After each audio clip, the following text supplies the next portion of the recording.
Welcome to the Samad Academy, one-stop e-learning platform for accounting and taxation. इस video में हम discuss करेंगे TDS provision under GST. GST provision में जो ये टीडीएस का कॉन्सेप्ट दिया हुआ है, that is as per section 51 under rule 66, ये किस तरह से वर्क करता है और ये किस तरह से इनकम टैक्स के टीडीएस से डिफर करता है। इस वीडियो में हम पूरी डिटेल एनालिसिस के साथ साथ एक केस स्टडी को भी सॉल्व करेंगे और साथ ही साथ इसकी एंट्री टैली प्राइम में कैसे रिकॉर्ड की जाएगी उसको भी हम देखने वाले हैं। तो चलिए शुरू करते हैं। सबसे पहला सवाल आता है कि ये टीडीएस प्रोविजन है क्या? What is TDS provision under GST? See, TDS की अगर बात आती है तो नॉर्मली हम ये समझते हैं जो ये टीडीएस इनकम टैक्स के हिसाब से चार्ज किया जाता है, that is as per call section 192 salary, 194H for commissions. ये जितने भी इनकम टैक्स के सेक्शंस होते हैं जो इनकम टैक्स से रिलेटेड है वो डिफरेंट टीडीएस तो ऑलरेडी जो इम्प्लीमेंट है, लेकिन इसके अलावा जीएसटी के कॉन्सेप्ट में that is as per section 51 rule 66 उसमें भी एक टीडीएस का प्रोविजन दिया हुआ है। वो कहता है कि जब भी आप किसी स्पेसिफिक तरह के कस्टमर्स या फिर बायर को कोई प्रोडक्ट या सर्विस सेल करते हैं आफ्टर सर्टेन टर्नओवर, तो उस केस में अंडर जीएसटी आपको तो जीएसटी चार्ज करना ही करना है, यानी कि आप जीएसटी चार्ज करोगे 10,000 रुपए का प्लस उसके ऊपर जीएसटी भी चार्ज करोगे। अब होता क्या है कि इस केस में जब भी आप जीएसटी चार्ज करोगे तो सामने वाला पार्टी आपको पेमेंट करते वक्त टीडीएस काट के पेमेंट करेगा। So as per CGST section 51 under CGST rule, there is a provision of TDS deduction under GST. So under GST TDS का एक प्रोविजन दिया हुआ है जो एक तरह का TDS called tax deducted at source और एक तरह का बेसिक ऑन सम परसेंटेज जो आपका नेट वैल्यू होता है, टैक्सेबल वैल्यू, उसके ऊपर कैलकुलेट किया जाता है और ये अमाउंट डायरेक्टली गवर्नमेंट के अकाउंट में डिपॉजिट कर दिया जाता है, जो कि गवर्नमेंट के लिए एक तरह से रेवेन्यू का काम करता है। हम थोड़ी देर में ये केस स्टडी भी देखेंगे और समझेंगे एग्जैक्टली ये काम कैसे करता है। तो अगला सवाल आता है, who is liable to deduct TDS under GST law? तो वो कौन से पार्टी है जो कि टीडीएस काटेंगे, that is under GST law कौन सी पार्टी जो है वो टीडीएस काट सकते हैं? तो बेसिकली अगर आप इनमें से किसी पार्टी के साथ डील करते हो जो कि डिपार्टमेंट या फिर इस्टेब्लिशमेंट ऑफ सेंट्रल गवर्नमेंट और स्टेट गवर्नमेंट, यानी कि किसी डिपार्टमेंट या सेंट्रल डिपार्टमेंट के साथ काम करते हो या स्टेट के साथ काम करते हो, उन्हें कोई इनवॉइस रेज करोगे तो डेफिनेटली वो टीडीएस जो इनकम टैक्स है वो तो चार्ज करेंगे ही करेंगे। उसके अलावा जीएसटी लॉ का जो टीडीएस है वो आपसे डिडक्ट करेंगे आपके दैट इज इनवॉइस वैल्यू से।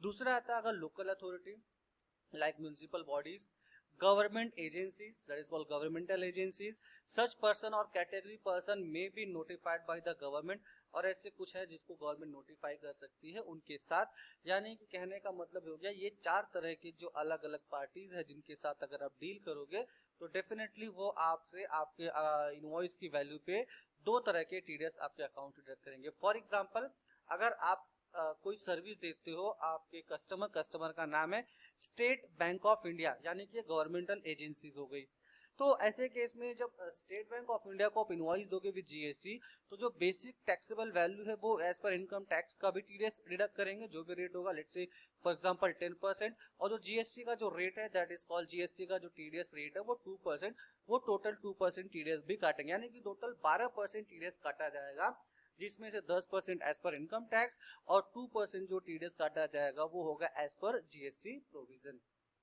हाँ, तो जीएसटी प्रोविजन में ये भी है कि रेट आपका जो है 2% है, बट जब एक इनवॉइस की वैल्यू एक्सीड करती है 2.50 लाख अंडर सिंगल कॉन्ट्रैक्ट, यानी कि अगर total value worth rupees 2.5 lakh and above है तो डेफिनेटली आपको 2% टीडीएस काट के ही पेमेंट मिलेगा फ्रॉम योर बायर। अगला क्वेश्चन आता है कि एक्चुअली में ये पूरा का पूरा सिनेरियो वर्क कैसे करता है। तो यहाँ पे मैंने कुछ स्टेप्स लिख रखे हैं, स्टेप्स को एक्सप्लेन करने के लिए मैंने कुछ इलस्ट्रेशन लिखा हुआ है जो कि मैं आपको थोड़ी देर में एक्सप्लेन करूंगा, तो पूरा डिटेल में ये कॉन्सेप्ट आपको समझ में आ जाएगा। तो ये वर्क कैसे करता है, सी ये स्टार्ट होता है कि आप किसी पार्टी को इनवॉइस रेज करोगे जो कि वो उन चारों लिस्ट में से कोई एक पार्टी होगी। फॉर एग्जांपल मान लीजिए स्टेट बैंक ऑफ इंडिया को आपने इनवॉइस रेज किया, वहां से आपको पैसा मिलेगा, तो वहां से आपको जो पैसा मिलेगा वो टीडीएस काट के मिलेगा। एक टीडीएस कटेगा आपका इनकम टैक्स का, दूसरा कटेगा जीएसटी का टीडीएस। तो सामने वाली पार्टी आपसे जो टीडीएस काट के पैसा देगी, जो आपसे टीडीएस काटा है बेसिकली दो तरह का, एक तो इनकम टैक्स का टीडीएस काटा है, दूसरा जीएसटी का टीडीएस काटा है।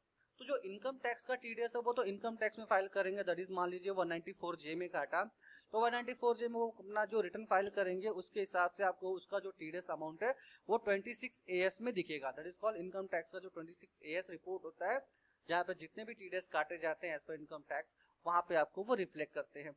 लेकिन जो जीएसटी का टीडीएस वो आपसे चार्ज करेंगे, उसके लिए वो जीएसटीआर 7 फाइल करेंगे। अब वो जैसे जीएसटीआर 7 फाइल करेंगे, उसके बाद वो आपको एक फॉर्म इशू करेंगे जिसका नाम है जीएसटीआर 7A। अब फॉर्म इशू की बात करो, छोड़ दो, फॉर्म की बात बाद में करते हैं। लेकिन जैसे ही मैं बात करूं कि हाँ उन्होंने अगर जीएसटीआर 7 फाइल कर दिया, तो वो जो टीडीएस और टीसीएस है वो आपके जीएसटीआर 2A में दिखाई देने लगता है। आपके जीएसटीआर 2A में जाके आप टीडीएस टीसीएस का सेक्शन जाके वेरीफाई कर सकते हो। उन्होंने जितना भी टीडीएस आपसे काटा है अंडर जीएसटी, वो आपको वहां पे दिखाई देना स्टार्ट कर देगा। फिर आपको करना क्या, आपको वेरीफाई करना है TDS TCS online by supplier GST portal. मैं थोड़ी देर में आपको दिखाऊंगा, आप जाके जीएसटी पोर्टल पे वो वेरीफाई कर सकते हो। आपको टीडीएस टीसीएस रिटर्न फाइल करना होगा, बहुत सिंपल फाइल करना। और जैसे आप फाइल करते हो तो उन्होंने जितना भी टीडीएस, मान लीजिए 1000 रुपए जो उन्होंने काटा है, वो आपके इमीडिएटली आपके कैश लेजर बैलेंस में रिफ्लेक्ट करना स्टार्ट हो जाता है। यानी कि वो पैसा आपके ई कैश लेजर बैलेंस में पोर्टल पे आ जाता है। आप उस पैसे को आप चाहो तो विड्रॉ कर सकते हो अपने बैंक अकाउंट में, या फिर उस पैसे का यूटिलाइज आप क्या कर सकते हो, अपनी किसी रिटर्न्स की लायबिलिटी को एडजस्ट करने के लिए कर सकते हो। तो इस तरह से मोटे मोटे तौर पे ये पूरा का पूरा वर्क करता है। इसको प्रैक्टिकल वे में देखते हैं एक्चुअल में कैसे होगा। तो केस स्टडी मैंने यहाँ पे लिख रखा है, इस केस स्टडी को समझते हैं। Company made a sales of INR 5 lakh, यानी कि हमने 5 लाख रुपए का सेल किया है। अब वो सेल गुड्स रिलेटेड है, वो सेल सर्विस रिलेटेड है, वो इंपॉर्टेंट नहीं है। इंपॉर्टेंट है कि 5 लाख रुपए का सेल किया है तो हिंदुस्तान पेट्रोलियम, जो कि मतलब टीडीएस में ही आते हैं बिकॉज गवर्नमेंटल एजेंसी कही जाएगी, जिसका जीएसटी नंबर XYZ दिया हुआ है। 2 अप्रैल को आपने इनवॉइस रेज करते हो 5 लाख पे 18% का जीएसटी चार्ज किया, ठीक है ना। सामने से जब पैसा आपको रिसीव होता है, amount was receivable after TDS deduction under income tax provision at the rate 10%। यानी कि जब सामने वाली पैसा आपको पार्टी पैसा पे करेगी तो इनकम टैक्स प्रोविजन के हिसाब से 10% टीडीएस और जीएसटी टीडीएस प्रोविजन के हिसाब से 2% वो जीएसटी टीडीएस भी चार्ज करेंगे, और देन आफ्टर आपको बैलेंस मिलेगा। तो कैसे होगा कहानी, यहाँ से स्टार्ट कैसे होती है। इनवॉइस का बेस वैल्यू क्या है, आपका इनवॉइस का बेस वैल्यू है 5 लाख रुपीज, तो यहाँ पे आपको 5 लाख ले लेना है। आपका जीएसटी जो है 18% से, वो जीएसटी का 18% रेट, तो आपकी जो इनवॉइस की वैल्यू बन जाती है वो बन जाता है 59,000। ये आपकी होगी इनवॉइस की वैल्यू। तो अब जब आप सामने वाले को 5,90,000 का इनवॉइस दोगे, तो सामने वाला पार्टी पेमेंट करते हुए क्या करेगा, less TDS 10% as per income tax provision, that is called IT income tax provision. वो किस पे 10% चार्ज करेंगे, 5 लाख की बेस वैल्यू पे। कितना हो गया 50,000 लेस चार्ज करेंगे वो TDS 2% as per GST provision. तो जीएसटी का लॉ उसके हिसाब से वो 2% चार्ज करेंगे। तो ये जो 2% चार्ज करेंगे वो भी 50,000 के ऊपर होगा, that is 10,000 rupees, sorry 5 lakh पे होगा तो 5 लाख का 2% बनता है आपका 10,000 रुपीज। तो आपको बैलेंस कितना मिलेगा आपके अकाउंट में, आपको रिसिप्ट कितने की होगी, आपको जो रिसीट होगा वो होगा 5,90,000 माइनस 50,000 माइनस 10,000, यानी कि आपके बैंक अकाउंट में 5,30,000 रुपए डिपॉजिट किए जाएंगे by Hindustan Petroleum. Hindustan Petroleum आपको 5,30,000 का अकाउंट में पैसा देगा। तो आपको ये इस तरीके से वर्कआउट करना है कि ठीक है इनवॉइस की वैल्यू 5,90,000, इसमें से उन्होंने 10% का टीडीएस काटा रहेगा, 2% का टीडीएस। नॉर्मली होता है क्या, अब यहाँ पे क्या हो रहा है, टोटल टीडीएस 60,000 काटा है। जब आपका अकाउंटेंट, आपका टैली यूजर या फिर कोई भी सॉफ्टवेयर यूजर जब एंट्री मारता है रिसीट की, तो वो क्या देखता है कि मेरा आना चाहिए था 5,90,000 और 5,30,000 आया, तो वो ये क्या समझता है कि 60,000 पूरा का पूरा टीडीएस है। लेकिन वो इस टीडीएस को सेग्रीगेट नहीं कर पाता है कि ये 10% इनकम टैक्स का टीडीएस है और 2% जीएसटी का टीडीएस है। तो 60 के 60,000 को पूरे के पूरे तरीके से क्या करता है, वो TDS as per income tax में डाल देता है। और जब ये 60,000 रुपए का टीडीएस वो 26AS के साथ मैच करने बैठेगा आपका अकाउंटेंट, तो 26 AS के साथ आपका अमाउंट मैच नहीं करेगा, वहां पे कितना दिखाई देगा, सिर्फ 50,000। जो ये 50,000 है आप इसको कहाँ पे वेरीफाई करोगे, आप इसको 26 AS में वेरीफाई करोगे ये अमाउंट को। तो अगर उस यूजर ने 60,000 रुपए की एंट्री मार दी पूरी की पूरी और 26 AS में जाके वेरीफाई करेगा, 10,000 का डिफरेंस मिलेगा। क्यों? क्योंकि ये 10,000 26 AS में नहीं दिखेगा। ये 10,000 आपको कहाँ पे दिखेगा, ये आपको GST पोर्टल पे दिखेगा after filing GSTR 7 by your customer. तो इस तरीके से आपको GST पोर्टल पे ये वेरीफाई करना है और इसको 26 AS में वेरीफाई करना है। ये तो हो गया। अब काम करते हैं, चलिए एंट्री रिकॉर्ड करके दिखाता हूं आपको मैं। एंट्री रिकॉर्ड करने के बाद मैं आपको GST पोर्टल पे वेरीफाई करके दिखाता हूं कि किस तरह से काम करता है। तो चलिए हम टैली प्राइम में आ चुके हैं। आप इस एंट्री को चाहे टैली प्राइम में रिकॉर्ड करें, चाहे टैली ERP9 में रिकॉर्ड करें, that is not important. Important is that कि वो एंट्री रिकॉर्ड कैसे करनी है। तो सबसे पहले शुरुआत करते हैं सेल्स की एंट्री रिकॉर्ड करने के लिए। मैंने masters and other files already मैंने बना रखी है, दैट इज मास्टर्स ऑलरेडी बना रखे हैं, तो मैं उसको यहाँ पे एक्सप्लेन नहीं करूंगा। ये है आपकी पार्टी हिंदुस्तान पेट्रोलियम। आपने मान लीजिए कोई ट्रेनिंग सर्विस दी है, मान लीजिए कॉर्पोरेट ट्रेनिंग दी है वर्थ ₹5 लाख, कॉर्पोरेट ट्रेनिंग दी है फॉर 1 मंथ ट्रेनिंग पीरियड। जो भी आपने ट्रेनिंग दी है उसका डिस्क्रिप्शन यहाँ पे एंटर कर दीजिए, मैं डिटेल में एंटर नहीं कर रहा हूँ। Worth ₹5 lakh. Then after 5 lakh पे आपको GST जो अमाउंट पे करना है, आपका यहाँ पर आ जाता है output CGST। Output CGST under duties and taxes GST central tax that is 9%। और यहाँ पर आ जाता है आपका आउटपुट SGST दैट इज वही अमाउंट आ जाएगा जो इक्वल टू सेंट्रल टैक्स। अब यहाँ पे कईयों का सवाल हो सकता है कि मैंने यहाँ पे आउटपुट CGST अलग बनाया, मैंने आउटपुट SGST अलग बनाया, मैंने रेट वाइज क्यों नहीं लिया, रेट वाइज ले सकते थे क्या? वो डिफरेंट क्वेश्चन है। वो मास्टर सेटअप का हमारा जो अलग पूरा GST मैनेजमेंट का कोर्स है, मैंने वहां पे एक्सप्लेन किया है कि हमें कौन सा मास्टर कैसे बनाना है और आउटपुट मैकेनिज्म इनपुट मैकेनिज्म क्यों इंपॉर्टेंट है, उसके अलावा दूसरे कौन से मेथड है जो कि आप फॉलो कर सकते हो और क्यों फॉलो कर सकते हो। पूरा का पूरा डिटेल में हमने वहां पे उस चैप्टर में उस कोर्स में एक्सप्लेन किया हुआ है। तो मूव करते हैं इस एंट्री पे। ये एंट्री आपकी हो गई, राइट। अब मान लीजिए पार्टी से जब पेमेंट आता है, टोटल इनवॉइस की वैल्यू 5,90,000, पैसा आएगा 5,30,000।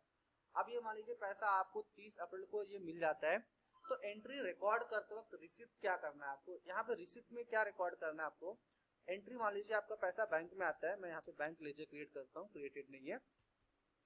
तो ये बैंक अकाउंट में जब पैसा आपका आएगा यहाँ पे, तो पार्टी का नाम हिंदुस्तान पेट्रोलियम, राइट। तो यहाँ पे पार्टी का आउटस्टैंडिंग कितना अमाउंट है, आउटस्टैंडिंग है 5,90,000। तो आप दो तरह से एंट्री रिकॉर्ड कर सकते हो। पहला तो या तो 5,90,000 पूरा यहाँ पे ले लिया, 5,90,000 लेस यहाँ से क्या करना है आपको, TDS रिसीवेबल। ये आपका as per income tax TDS receivable, आप इसको ब्रैकेट में IT कर सकते हो। असेसमेंट ईयर 22 और 23 आप यहाँ पे डिफाइन कर दो।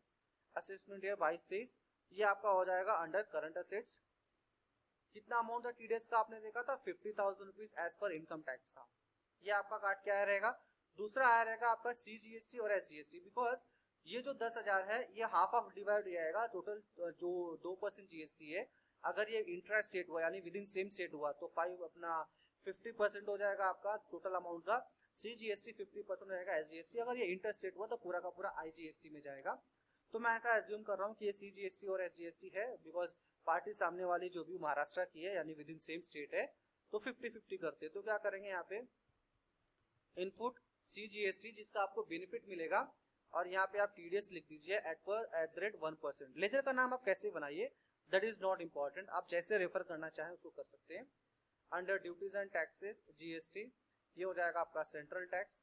अमाउंट यहाँ पे आपको मैनुअली एंटर करनी है 4,500 और ये हो जाएगा आपका इनपुट SGST TDS एट 1%। तो आप यहाँ पे नाम जो भी देना चाहें वो दे सकते हैं, that is not important. Important है कि उसका कॉन्फ़िगरेशन सही होना चाहिए। -4,500।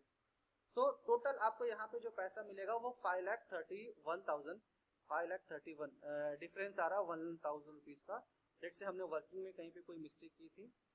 यहाँ पे हमारा जो टोटल अमाउंट है इनवॉइस की वैल्यू 5,90,000, उसमें से ये 10,000 माइनस होके, अच्छा माफ कीजिएगा यहाँ पे 2% होता है, 4,500 नहीं होगा बल्कि ये होगा आपका 10,000 रुपीज। तो ये 10,000 रुपीज यानी कि आपका CGST अमाउंट होगा 5,000। तो यहाँ पे मुझे 5,000 लेना था, 5,000, और यहाँ पर मुझे लेना है 5,000। तो ये आपका टोटल अमाउंट अब मैच कर गया 5,30,000 से। तो इस तरीके से आपको ये डिवाइड करना। अब ये जो 26 AS का जो अमाउंट है वो 50,000 है, और ये 5,000 GST पोर्टल पे कहाँ वेरीफाई करना है मैं आपको थोड़ी देर में दिखाने वाला हूँ। इस एंट्री को मैंने सेव कर लिया। अब आप रिपोर्ट अगर देखना चाहें बैलेंस शीट में जाके, बैलेंस शीट करंट असेट्स में आपको यहाँ पे दिखाई देगा TDS receivable as per income tax. Duties and taxes में अगर आप जाके देखिए करंट लायबिलिटी में, तो ये आपको इनपुट का जो TDS वाला बेनिफिट है वो आपको दिखाई देगा कि मुझे ये बेनिफिट मिलने वाला है, जो कि मैं इसको एज अ कैश, अभी जो मेरा 5,000 ये मेरा कैश बैलेंस है एक तरह का देखा जाए तो ये कहाँ से वेरीफाई करोगे आप? इसको वेरीफाई करने के लिए आपको पोर्टल पे जाना होगा। जैसे मैं लॉगिन करता हूँ पोर्टल, तो पोर्टल पे लॉगिन करके मैं यहाँ पे पासवर्ड एंटर करता हूँ। ये मेरा GST पोर्टल लॉगिन हो गया। लॉगिन होने के बाद यहाँ से सर्विसेज, रिटर्न्स पे आप यहाँ पे देख सकते हो TDS and TCS credit receive. आपको करना क्या है, यहाँ पे TDS and TCS credit receive वाले टैब में जाना है। और जिस मंथ में वो पैसा रिसीव हुआ है, फॉर एग्जांपल मान लीजिए मार्च है, मैं मार्च यहाँ पे ले रहा हूँ, आपको यहाँ पे जाना मार्च में। नीचे आप देख सकते हो TDS and TCS credit receive, यहाँ पर क्लिक करना है प्रिपेयर ऑनलाइन। प्रिपेयर ऑनलाइन में क्लिक करने के बाद यहाँ पे 4 अलग अलग आपको टैब दिखाई देंगे। टैब पहला है TDS के रिलेटेड, नीचे टैब दिया हुआ TCS के रिलेटेड। TCS भी अलग तरीके से काम करता है, TCS का भी प्रोविजन है अंडर GST। वो किस तरीके से काम करता है उसका हमारा एक अलग सेपरेट वीडियो है, आप जाके वहां पे उसको भी रेफर कर सकते हो। तो TDS के रिलेटेड अगर कोई अमेंडमेंट है तो वो यहाँ पे दिखाई देगा, TCS के रिलेटेड कोई अमेंडमेंट है तो यहाँ पे दिखाई देगा। यहाँ पे हमें कोई डिटेल फिल नहीं करनी, हमें क्लिक करना है TDS वाले टैब पे। आपके बायर ने जो भी इनवॉइस फाइल किया रहेगा, दैट इज GSTR 7 फाइल किया रहेगा, वो इनवॉइस यहाँ पे हमें लिस्टिंग में दिखाई देनी स्टार्ट हो जाती है।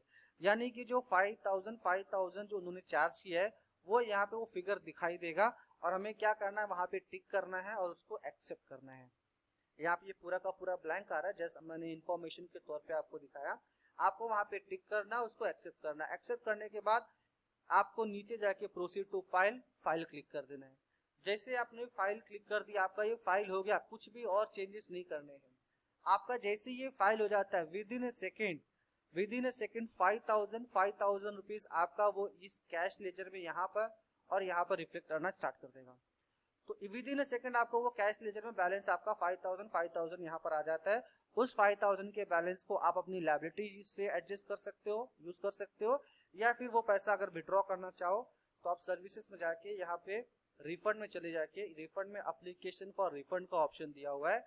एप्लीकेशन फॉर रिफंड में जाके यहाँ पर ऑप्शन दिया रहेगा refund of excess balance in electronic cash ledger. आप पूरा का पूरा पैसा वहां से विड्रॉ कर सकते हो आपके बैंक अकाउंट में। With in 7 to 10 working days के अंदर वो पैसा आपके बैंक अकाउंट में आ जाता है।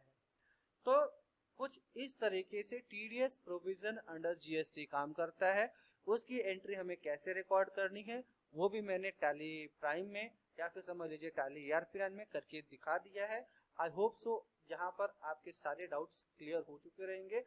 आपसे रिक्वेस्ट है कि अगर ये वीडियो आपको पसंद आया तो इसे लाइक और शेयर करें डेफिनेटली। और रही बात अगर किसी क्वेरी या डाउट रिलेटेड, तो हम यहाँ पर अवेलेबल हैं, डिस्क्रिप्शन में हमारा कॉन्टैक्ट डिटेल मिल जाएगा। आप हमसे कॉन्टैक्ट करके किसी तरह की क्वेरीज या फिर किसी तरह की ट्रेनिंग के बारे में इंफॉर्मेशन लेना चाहते हो तो डेफिनेटली हम आपको अवेलेबल करा सकते हैं। मिलते हैं नेक्स्ट वीडियो में, till the time thank you.